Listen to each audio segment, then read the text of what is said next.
દિલ્હી લોકસભા પરિસરમાં જે પપ્પુ યાદવ દ્વારા ભગવો પહેરીને નાટક કરવામાં આવ્યું તેનો વિરોધ ઠેર ઠેર જોવા મળી રહ્યો છે. સંતો રસ્તા પર ઉતર્યા છે, આવેદનપત્રો આપવામાં આવી રહ્યા છે, પણ એ નથી સમજાતું કે આ સાધુ સંતો સનાતનને બચાવવા માટે ક્યારે રસ્તા ઉપર નીકળશે. જ્યારે આપણી આસ્થાનું કેન્દ્ર સમગ્ર જગતની આસ્થા, સમગ્ર જગતની વાત કરું છું, સમગ્ર જગતની જે આસ્થા જોડાયેલી છે એવું સ્થાન એટલે રામ મંદિર. રામ મંદિર લૂંટ મુદ્દે હજી એક પણ સાધુ મેદાનમાં નથી આવ્યો, ઉતર્યો નથી, બોલ્યો નથી કે આવેદન પત્ર આપવામાં આવ્યા નથી.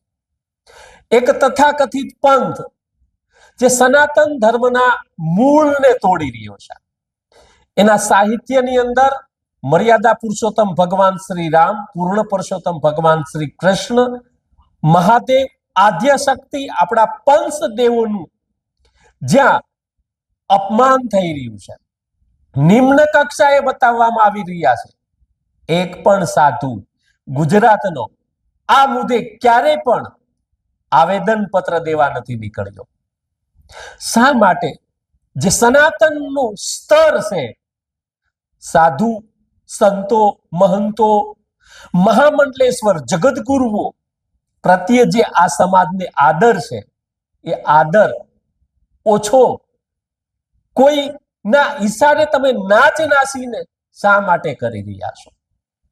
સાધુ હંમેશા સનાતન ધર્મના રક્ષણ માટે નીકળે, સાધુ હંમેશા સત્ય બોલે, સાધુ હંમેશા સત્ય ધર્મના માટે થઈને મેદાનમાં આવે.